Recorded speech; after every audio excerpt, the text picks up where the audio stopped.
Hello everyone, कैसे हो आप सभी। आई होप कि सभी लोग अच्छे होंगे। आप सबकी प्रिपरेशन भी चल रही होगी। आप सभी का स्वागत है आपके अपने यूट्यूब चैनल टारगेट और गोल पीजीटी में। तो आज का ये अवधारणा में प्रभु जात की अवधारणा है, डोमिनेंट कास्ट, जिसे एम.एन. श्रीनिवास ने दिए थे। तो इनका पूरा नाम है मैसूर नरसिम्हन राव। मैसूर नरसिम्हन इनका पूरा नाम है, एम.एन. श्रीनिवास। तो ये डोमिनेंट कास्ट की अवधारणा दिए थे। एम.एन. श्रीनिवास के अनुसार प्रभु जाति किसी गांव या स्थानीय क्षेत्र में प्रभुतापूर्ण, शक्तिशाली, समर्थ लिए हुए नेतृत्व को स्वरूप प्रदान करने वाली जाति होती है। एम.एन. श्रीनिवास के अनुसार प्रभु जाति किसी गांव का स्थानीय क्षेत्र में प्रभुतापूर्ण, शक्तिशाली, समर्थ लिए हुए नेतृत्व को स्वरूप प्रदान करने वाली जाति होती है।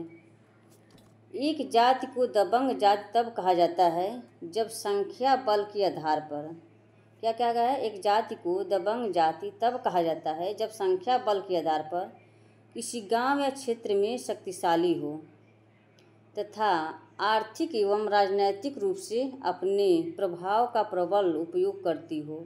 यह आवश्यक नहीं है कि परंपरागत जाति संस्करण में वह जाति सर्वोच्च हो। इसमें कहा गया है कि एक जाति को दबंग जाति तब कहा जाता है जब संख्या बल के आधार पर हो, उनकी संख्या अधिक हो। ठीक, तो ये दबंग जाति कही जाती है। किसी गांव या क्षेत्र में शक्तिशाली हो, अपने गांव में एक बहुत दबंग टाइप का हो, शक्तिशाली हो, पावर हो उनके पास, तो उनको क्या कहा जाएगा, वो प्रभु जाति माना गया है। किसके अनुसार, एम.एन. श्रीनिवास के अनुसार। आर्थिक एवं राजनैतिक रूप से अपने प्रभाव पर प्रबल उपयोग करती हो, वो उनके पास आर्थिक और राजनैतिक के बल पर उनकी शक्तिशाली हो। और ये आवश्यक नहीं है कि ये परंपरागत जाति संस्करण में वह जाति सर्वोच्च हो। ये कोई आवश्यक नहीं है कि वो अपनी जाति में सर्वोच्च हो। ठीक है, उच्च जाति का हो। उच्च जाति से मतलब नहीं है यहाँ पे आप कास्ट जाति कोई भी हो, आप अगर शक्तिशाली हैं राजनीतिक रूप से, आर्थिक रूप से, संख्या के बल पर, तो ये आपका दबंग जाति कहा जाएगा। वहाँ प्रभु जाति, डोमिनेंट कास्ट है। आई होप कितना समझ में आया होगा। प्रभु जाति की अवधारणा को एम.एन.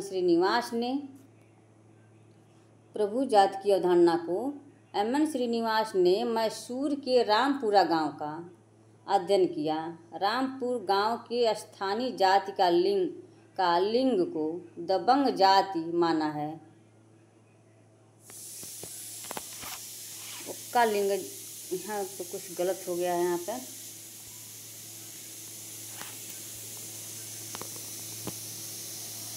श्रीनिवास के अनुसार प्रभुता संपन्न होने के लिए किसी गांव में जाति के लिए निम्नलिखित प्रभु जाति को अवधारणा को एम.एन. श्रीनिवास ने मैसूर के रामपुरा गांव का अध्ययन किया। रामपुरा गांव में स्थानीय जाति ओक्कालिंगा, यहाँ ओक्कालिंगा होना चाहिए था, जाति का ओक्कालिंगा को दबंग जाति माना गया है। तो ये एम.एन. श्रीनिवास ने रामपुरा गांव का अध्ययन किए थे। तो वहाँ पर जो ओक्कालिंगा जाति जो थी, वहाँ उसको इन्होंने क्या माना था, दबंग जाति, प्रभु जाति माना था, दबंग जाति माना था इन्होंने।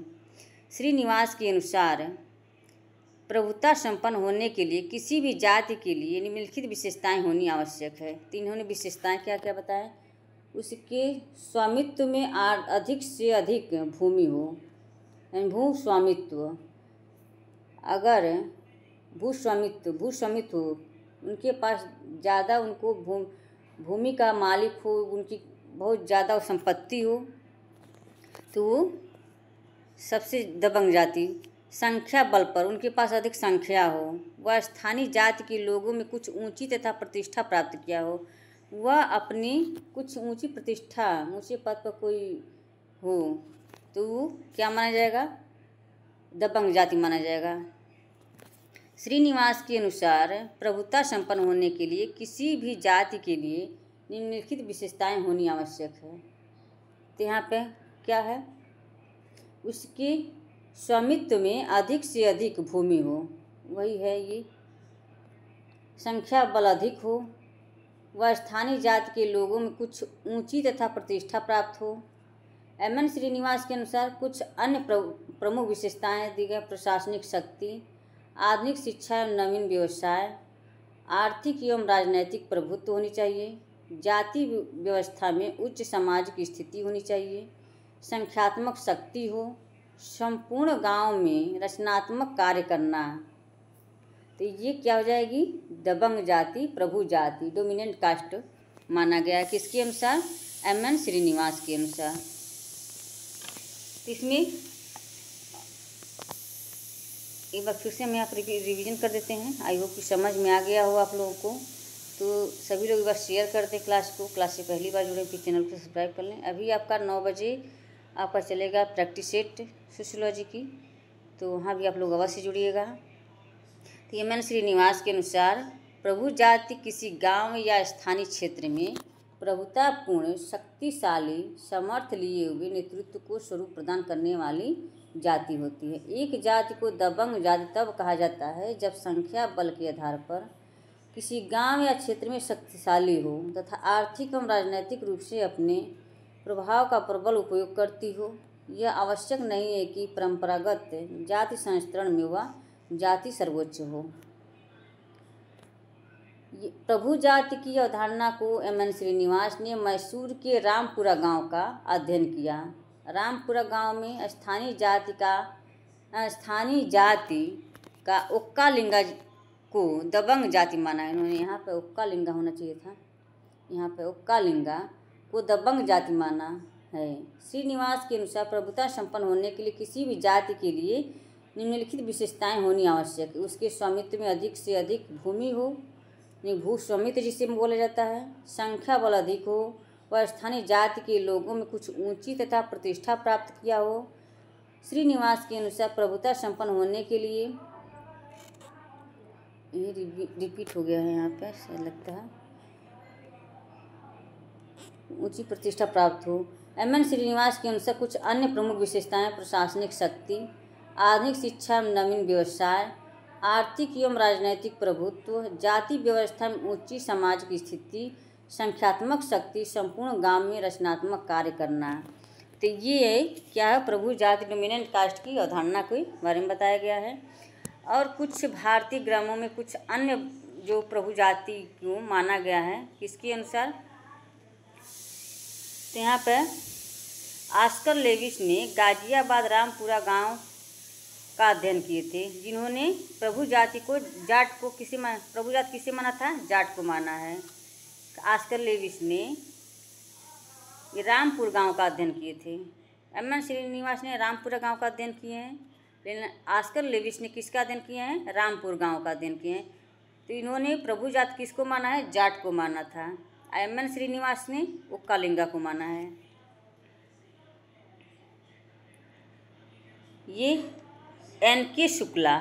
शुक्ला इन्होंने भागलपुर यानी बिहार के झुमकी गांव का अध्ययन किए थे। ये प्रभु जाति किसे माना था? यादव को माना था प्रभु जाति, क्योंकि वहाँ अगर मान लीजिए वहाँ पर जब ये अध्ययन किए होंगे वहाँ पर, तो इनके द्वारा वहाँ पर यादव जाति को ज़्यादा मिले होंगे उनको, और वहाँ पर ज़्यादा लोग मैंने वहाँ पर प्रभुत्व जाति उनकी संख्या बल अधिक हुई होगी, आर्थिक और राजनीतिक रूप से उनके पास शक्ति रही होगी, पावर रही होगी, तो इसलिए उन्होंने क्या उनको प्रभु जाति माना है। डी.एन. मजूमदार ने मोहना व दुल्दी गांव का अध्ययन किए थे। ये प्रभु जाति किसको माने हैं? ठाकुर को प्रभु जाति माना इन्होंने। एस.सी. मेयर रामखेड़ी गांव का अध्ययन किए थे। इन्होंने प्रभु जाति किसको माना है? राजपूत को माना है। तो ये सब रही। अब प्रभु जाति को एस.सी. दुबे ने प्रभु जाति के स्थान पर क्या कहा है? प्रभु जाति के स्थान पर प्रभुत्वशाली व्यक्ति माना इन्होंने। एस.सी. दुबे ने। एम.एन. श्रीनिवास ने प्रभु जाति कहा है। एस.सी. दुबे ने प्रभु जाति के स्थान पर क्या माना है? प्रभुत्वशाली व्यक्ति माना है। प्रभु गुट, प्रभु गुट कहें या प्रभु तो व्यक्ति, तो ये एस.सी. दुबे के द्वारा कहा गया है। एंथनी कार्टर जो है प्रभु जाति को क्या क्या कहते हैं, ये इनकी अनुसार प्रभु समूह, प्रभु समूह, प्रभु समूह की अवधारणा किसने दिया था, एंथनी कार्टर ने। राय बर्मन ने प्रभु समुदाय माना है, राय बर्मन ने प्रभु समुदाय माना है। ये सब रही आपकी ये प्रभु डोमिनेंट कास्ट की अवधारणा। आई होप कि ये क्लास आप लोग को समझ में आया हो प्रभु जाति के बारे में। तो क्लास को ज़्यादा से ज़्यादा शेयर करें। क्लास से पहली बार जुड़े प्लीज़ चैनल को सब्सक्राइब कर लें। अब आप लोगों की ये डेली आप लोग की ये अवधारणा की क्लास आती रहेगी। कल नहीं हुई थी लेकिन आज आप लोग की क्लास हो गई है।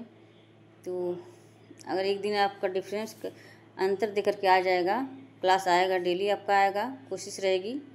अगर ये डेली नहीं आती है तो एक दिन गैप करके आपका क्लास ज़रूर आएगा। ओके फ्रेंड्स, और शेयर कर दें, सब्सक्राइब कर लें। पहली बार जुड़े हैं तो okay, bye bye, take care. और जुड़िए, अभी 9 बजे आपसे फिर से मिलते हैं। Okay, bye bye.